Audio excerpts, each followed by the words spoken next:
Mana bu insonning ismi Narendra Modi. U Hindiston hukumatini oxirgi 12 yil davomida hukmron partiya sifatida boshqarib kelayotgan bosh vazir hisoblanadi. Bunisi esa juda ko'pchilikka ma'lum va mashhur Benjamin Bibi Netanyahu. U Isroil hukumatini uzilishlar bilan umumiy 16 yil davomida hozirgacha boshqarib kelmoqda. Bu ikki bosh vazirda bir nechta o'xshashliklar bor. Bundan taxminan 24 yil avval Narendra Modi Gujarat shtatining gubernatori sifatida faoliyat yuritayotgan paytida o'ta diniy hindu jamoalari namoyishlar fonida rasmiy Hindiston raqamlariga ko'ra 1000 dan ziyod, xalqaro manbalarga ko'ra esa 2000 dan ziyod musulmonlarni o'ldirganlikda ayblanadi. Ayni shu jinoyatlar ba'zi manbalarda genotsid deb ham talqin qilinadi. Modi esa bu voqealarga indamagani va balki ba'zi o'rinlarda qo'llab-quvvatlagani aytiladi. Endi dunyoga ma'lum va mashhur bo'lgan Bibi Netanyahu. U 2023-yilning 7-oktyabrdan boshlab hozirgacha bo'lgan muddatda rasmiy raqamlarga ko'ra 70 ming musulmonlarni, falastinliklarni o'ldirgan davlat yoki ayni shu davlatning mudofaa xizmatlarini boshqaruvchi bosh vazir sifatida.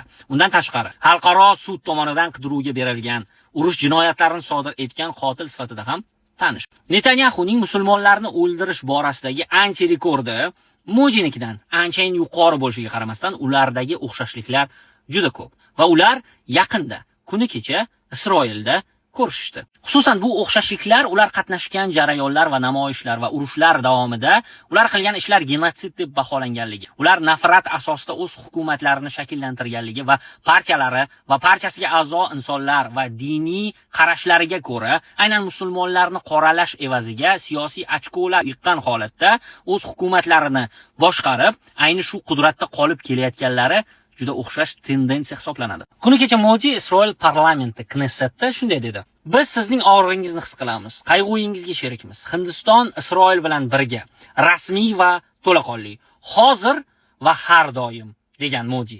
Isroil tomoni esa Modi uchun alohida maxsus o'ylab topilgan Knesset, ya'ni parlamentning medalini topshirishdi.